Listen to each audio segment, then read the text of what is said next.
Ireny dia asa aseho amin'ny alalan'ny hery ka tena mampitolagaga ny olona zany hoe ireny zany ataontsika hoe fahagagan'Andriamanitra avy amin'ny alalan'ny hery ary asa miavaka ataon'Andriamanitra. Misy olona matetika ary mametrapantanitsika mankany amin'ny tany, misy olona efa tena hoe mahatolagaga miavaka rehefa mitaomana fa matetika misy fahagagana ataon'Andriamanitra dia tena miova tapika eo metan'ny lalàna misana misy zava-mahagaga ataon'Andriamanitra amin'ny fiainantsika. Ireny dia aleon'Andriamanitra heriny ireny. Ohatra zany ny ampitanany zanak'Israely ranomasina tsy possible mihitsy raha andeha amin'ny Mozambique isika dia andeha any amoron-tany itsika aloha dia hoe atoraka apetraka ny ideany sarotra misokatra manana kilometatra firy dia andeha amin'ny tany maina ny zanak'Israely dia eo zany eo ranomasina ianao mandeha amin'ny tany maina zany zany tena hoe tsy possible eo fa rehefa Andriamanitra no teny dia iny tenin'Andriamanitra momban'Andriamanitra ny hery dia lasa zanak'Israely azany zany herin'Andriamanitra tena ireny koa le matantaneta Zoriata anehoan'Andriamanitra ny hery na kera zany dia maharesy vava hoe rehefa omaky herin'Andriamanitra. Fa rehefa tsy miaraka amin'Andriamanitra dia zanak'Israely lasa-bava ao Babilôna. Tena fotoana izy atao amin'ny tempolin'i Jerosalemy vilia volamena, fanaka volamena rehetra, fanaka rehetra lasa-bava daholo ny olona lasa-bava. Tsy afaka nanoatra intsony zanak'Israely satria nany tafasaraka tamin'Andriamanitra izy manao ny fahotana. Dia tsy ao intsony herin'Andriamanitra mitondra azy ilay mahefa ny zavatra dia resy anaty. Tsy mahefa intsony ny zanak'Israely ary zany dia tena ahitatsika hoe miasa herin'ny Andriamanitra eo amin'ny fiainan'ny mpanompo. Dia isika koa zany tahaka izany hoe ahoana moa zany fiainantsika fiangonana, fiainan'ny firenena mbola tena miasa dia herin'Andriamanitra ao anatin'izany satria mampametra-pahafanana tsy mety ao Madagasikara ihany fa manerana tontolo izao dia na manapatra tahakiny na manana hery mahaina ny firenena matanjaka ireny dia rehefa tonga ny fahefan'Andriamanitra tsy voatoatra. Fa saingy izao rehefa avelan'Andriamanitra eo samy amin'ny hery dia ao mifandaharam-baboaka dia ao mifanonganongana hery dia ao samy amin'ny hery eo zany rehetrarehetra dia tsy antsoina Andriamanitra fa Andriamanitra ny herin'Andriamanitra tsy ataon'Andriamanitra amin'ireny fanao izao tontolo izao hoe fa ny herin'Andriamanitra dia ampiasainy mba hamonjena ny olona izay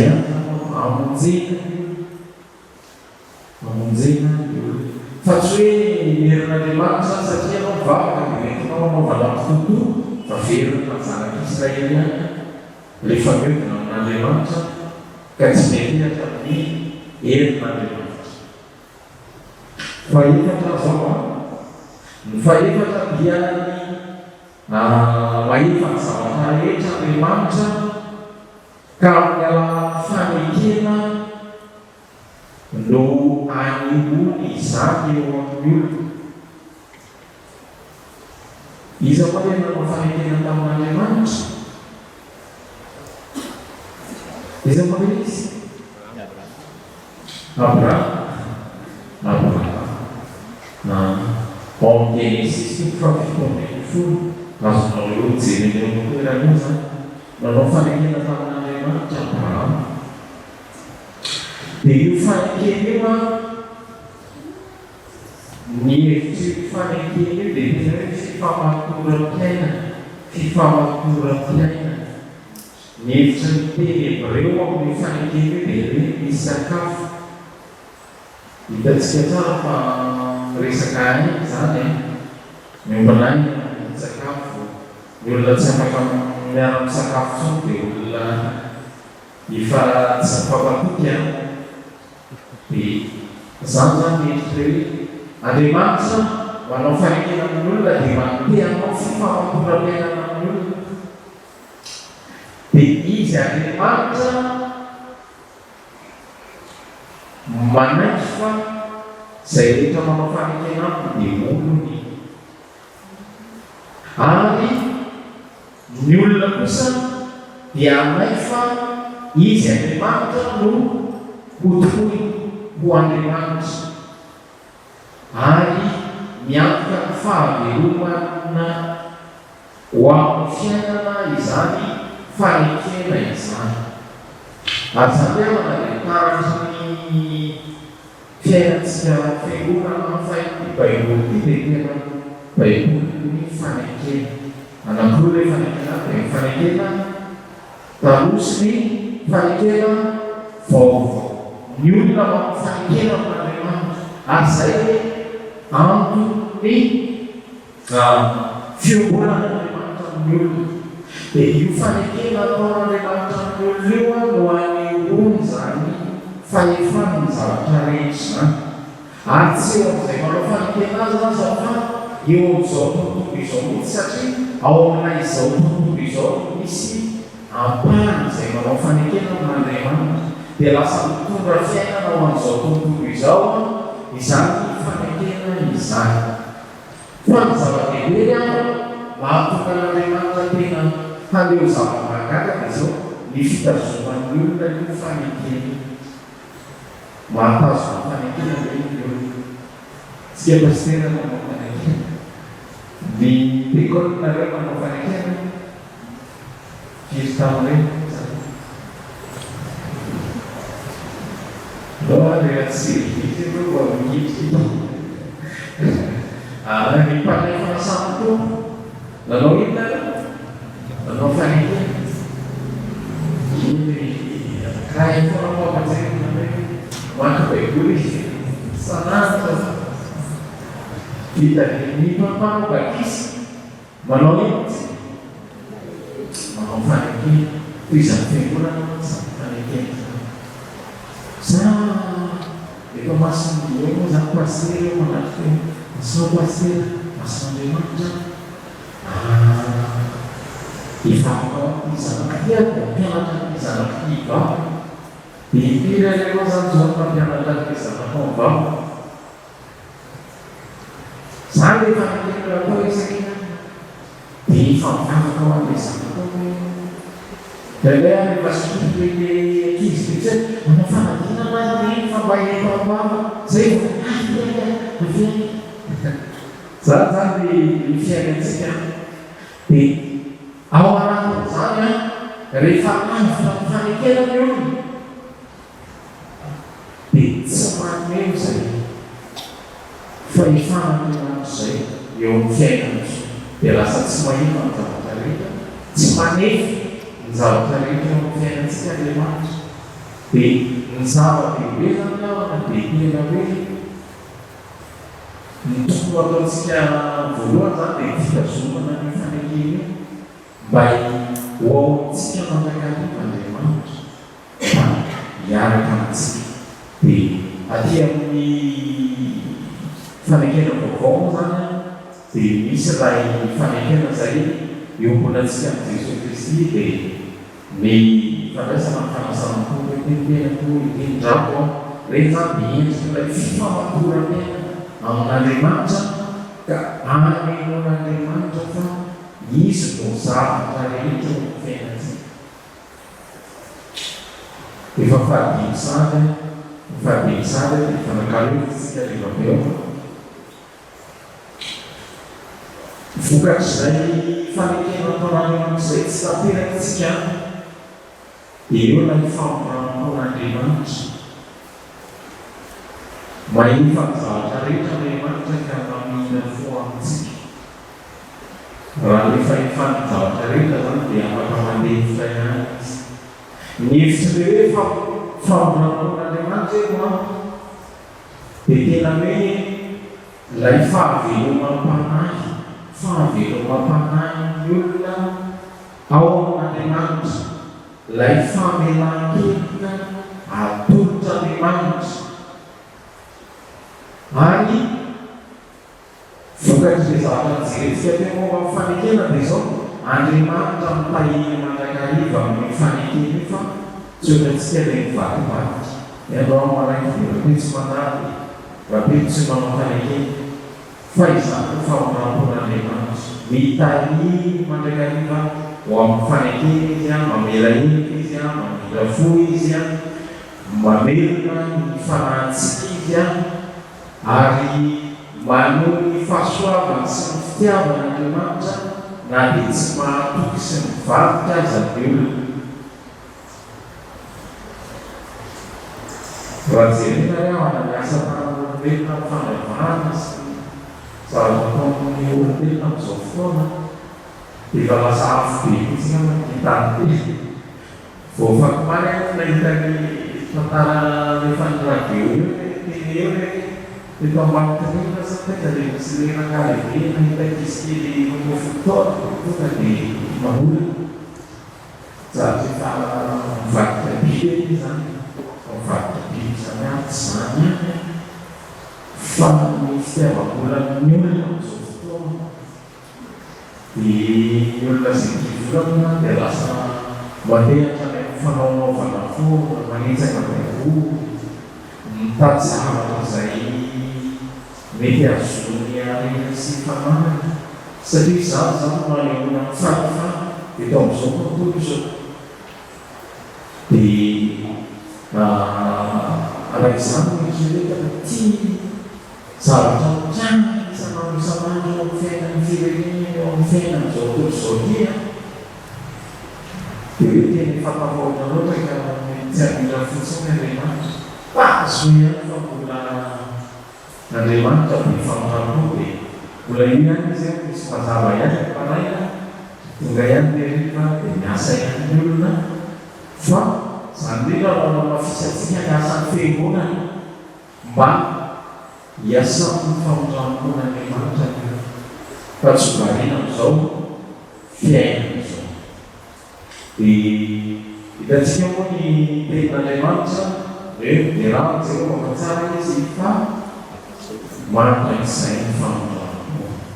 Dia nefa lalaovana ilay olona ny tapany farany mandrakizay ny famorampo ka tsy maninona mety aladala kely. Dia lalaovana olona zany famorampon'Andriamanitra izay mandrakizay io. Be fiana sy be famoran'Andriamanitra ka omenany olona mandrakariva ary Andriamanitra dia mampiasa ny famoram-pony asa mitoy ataon'Andriamanitra mpamota mba hibebaka ny anionja ny famoram-pony zany mba ho tonga ny fahasoavana. Tena miasa mialan'elina zany Andriamanitra amintsika mba ho tonga ny fibebahana ny olona.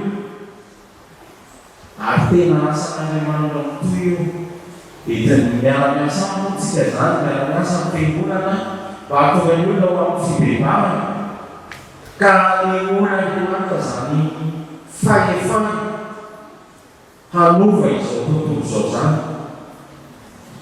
dia ananany olona fiombonana izay mitazon'Andriamanitra ny fahefana hoe dia izao ny ananany olona fiombonana amizy Andriamanitra. Ary zay tsy fiombonana eto amin'izao tontolo izao ihany fa fiombonana hatrany amin'ilay fiainana mandrakizay izay omen'Andriamanitra. Ary zany no mahatonga an'Andriamanitra ho ray be famorampo.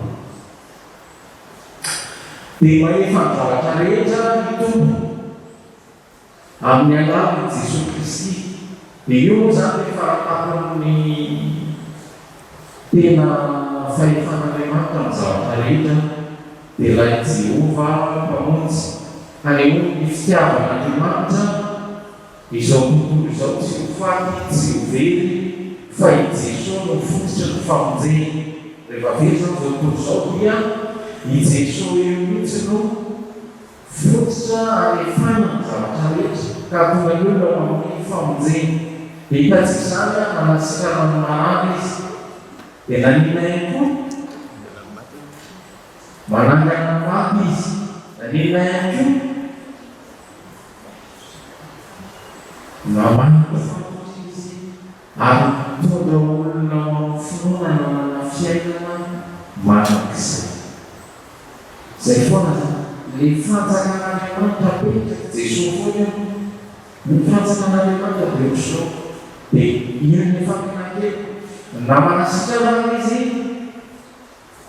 dia hoy izy hoe ny finoanao na avonjenao. Izy tsy miteny ny finoanao no asitranao fa mahavonjenao zany hoe mitondra ny olona makany olona famonjena ka ilay Andriamanitra mahefana ny zavatra rehetra zany dia mamonjy zao tontolo izao mba hahatonga azy ho any amin'ny fiainana manak'izay. Izao avy mba hananany fiainana ary hananany fiainana be tena mitondra ho any amin'ny fiainana. Dia tsy izay ihany fa eo koa ny asan'ny fanamasina izay miasa eo amin'ny fiangonana izay ahefana ny fiangonana ny zavatra rehetra amin'ny asan'Andriamanitra. Eo zany ny asan'Andriamanitra izay mijerentsika voalohany dia eo ilay asan'i Jesosy Kristy fa eto ny asan'ny fanamasina izay miasa eto amin'izao tontolo izao. Ny fanamasina ilay Andriamanitra mitoetra amintsika fiangonana amintsika mpino mba hoery ny asa amintsika ka raisina ny finoana ny Jesosy Kristy zany. Manana izay fanamasina izay daholo zany tsika izay raisitsika ny finoana ny Jesosy Kristy. Somary ny fiangonana matanjaka moa fifoazana zany dia mahazo ny olona tsara izy io fa any amin'ny fiangonana somary tsy misy an'ireny sampana fifoazana na sampana izay mametraka ny fanamasina ho zava-dehibe dia somary sahirana. Ny fanamasina dia raisitsika amin'ny alalan'ny raisitsika voalohany amin'ny alalan'ny fanankan'hevitra antsika rehefa beoka raisitsika amin'ny alalan'ny batisa tahaka ny Jesosy raha natao batisa dia hinanao seho sokatra ny lanitra na misokatra ho an'ny olona vita batisa ny lanitra tafiditra ao amin'ilay fanekena izy dia nanina minana ny fanamasina mandray ny fanamasina ary rehefa aveo dia nisy teny manao hoe iteny zanako malalaka izay sika lasa zanaka Andriamanitra izy zay tonga ao amin'ilay fanekena tsika dia eo anisan'ny olona voavony dia lasa sokatra ao antsika ny lanitra nahatra ny fanamasina fa tsy hoe tena nidy eo amintsika koa ny fanamasina dia efa siripivavita batisa pastera ka anao amin'izay adera amin'izay fiainantsika fa io dia raisitsika amin'ny alalan'i Jesosy Kristy izay tombontsika amin'ny finoana ny tombontsika ihany. Rehefa tsy ao ny fanamasina dia ilay herin'olombelona ao anatintsika fa tsy herin'Andriamanitra zany mba efa ny zavatra rehetra ao amintsika. Rehefa tsy ao ny fanamasina dia ilay herin'olombelona mpanota izay tsy afaka manao na inona no miatrika ny fiainantsika isanandro isanandro. Zay inona no atao androany dia miasa hoe ho adisanina ilay izao kajy ilay izao raisina daholo ny karne raisina daholo ny inona ny atao androany fa rehefa maontsika fanamasyna dia ny fanamasyna no mitahaka atsika erananatsika asa itsika mijoro vavolombelona sy mitahaka ny fiainantsika iavao manakarivo miavao manakarivo ny fiainantsika rehefa maontsika ny fanamasina satria ny fanamasina no manoloantsika tsy mety io rehefa mahita ny tsara sy ny ratsy zay hoe fanamasina mampianatra dia lasa manana fahefansika mahafantatra ny tsara sy ny ratsy dia lasa mahefa ny zavatra rehetra ao anatintsika Andriamanitra dia mahatonga antsika hitarika ao amin'ny